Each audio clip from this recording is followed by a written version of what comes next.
Bueno, muy bien. De todo este desastre que hemos comentado esta mañana en términos de la agenda local y en parte de la agenda mundial, hay un asunto que a mí me pareció especialmente relevante y quiero dedicarle 3, 4 minutos por lo menos, que es la visita del Papa a Irak. Yo presumo, aunque no conversé con él privadamente, que Claudio Fantini debe pensar igual que yo. Saben que yo no soy un militante católico, ni mucho menos tengo simpatía por las figuras de orden religioso, pero me parece que lo del Papa fue significativo, no solamente por la valentía personal de ir a un lugar tan complicado con Irán en este contexto mundial, sino por el tema que él abordó, siendo que, aunque el mundo no le presta mayor atención, hay muchas persecuciones contra minorías o no tan minorías en el mundo entero. Ocurre en China, ocurre en Rusia, ocurre con los kurdos y ocurre con los católicos en muchos lugares del mundo, particularmente en territorio iraquí. Sí, quiero saber en un minutito qué es lo que piensa Claudio y si coincide conmigo respecto de lo histórico de la visita de Francisco a Irak. Claudio, un abrazo enorme, buen día.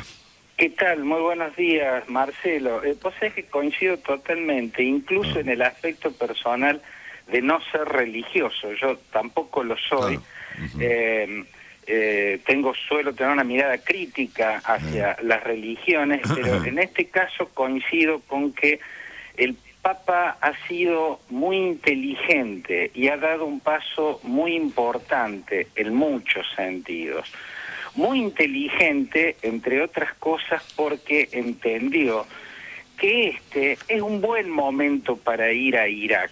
En todo el mundo se dijo algo con lo que yo, casi en soledad, disentía, que era que el peligro es gigantesco porque se suma al peligro del odio sectario, de la violencia sectaria que está ensañada con Irak desde hace décadas, los riesgos que crea la pandemia.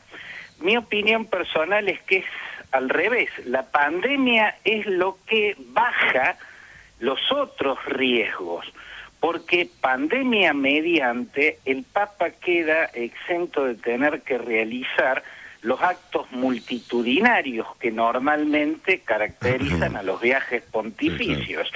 Y los actos multitudinarios son el lugar apropiado para que se infiltren los yihadistas que se detonan en el medio de las masas, que ha sido uno de los instrumentos más devastadores de la violencia sectaria en Irak, ¿no? O sea, la pandemia, al liberar las calles, las plazas, facilita al Estado iraquí dar la seguridad adecuada a un visitante de ese nivel, de esa envergadura y de esa convocatoria. El otro riesgo, que es el de la violencia en sí, el que provocan las milicias, en los últimos años ha estado restringida la violencia a los ataques de las milicias chiitas, sobre todo a blancos norteamericanos. Las milicias chiitas pro-iraníes han sido llamadas al apaciguamiento porque una de las claves de este viaje estaba en la reunión, en el encuentro que fue en la ciudad de Nayaf, una ciudad sagrada para el chiismo, del Papa con Ali al-Sistani. Ali al-Sistani es el ayatollah, o sea, el máximo líder espiritual de los chiitas iraquíes. Este acercamiento al chiismo se suma al que en el 2019 hizo el Papa al reunirse en Abu Dhabi con el imán Ahmed Al-Tayeb, gran imán de la Universidad de Al-Azhar, y por ende la máxima autoridad en el chiismo, en el sunismo, perdón, ¿no es cierto? Entonces, lo de Al-Nayaf, este fin de semana complementó al encuentro con el sunismo en Abu Dhabi en el 2019, o sea, hay un acercamiento de el Vaticano, del Papa Francisco, al Islam, digamos, en su conjunto, y esto aquieta las armas, lo saca de la mira. Por cierto, en Irak todavía hay resabios de el fanatismo de todos los colores que supuraron esas 2 décadas de Irak convertida en un agujero negro, ¿no? Que fue lo que ocurrió tras la caída del sanguinario régimen de Saddam Hussein. Creo que fue un viaje inteligente, muy bien manejado, y en el cual la importancia de acercarse a esas minorías cristianas desamparadas, ¿no? Porque los caldeos, los asirios y los siríacos, comunidades de las más antiguas, han sido blanco predilecto, primero de las milicias chiitas, que se tomaban venganza porque consideraban a los caldeos, asirios y siríacos cómplices del régimen de Saddam Hussein. Como el régimen de Saddam Hussein se apoyaba en una minoría, los sunitas en Irak son minoría, los regímenes de etnias minoritarias tienden a ser protectores de otras etnias minoritarias, y así fue con los caldeos, los asirios y los siríacos, y con los yazidíes y con otras, digamos, comunidades minoritarias. Por eso, si hacemos memoria, Marcelo, vamos a recordar que la figura más conocida de aquel régimen, después de Saddam Hussein, era Tarek Aziz, el viceprimer ministro y canciller, que era caldeo, era un árabe cristiano. Bueno, fue inteligente hacerlo en este momento, lo hizo muy bien. Mosul fue la capital del califato.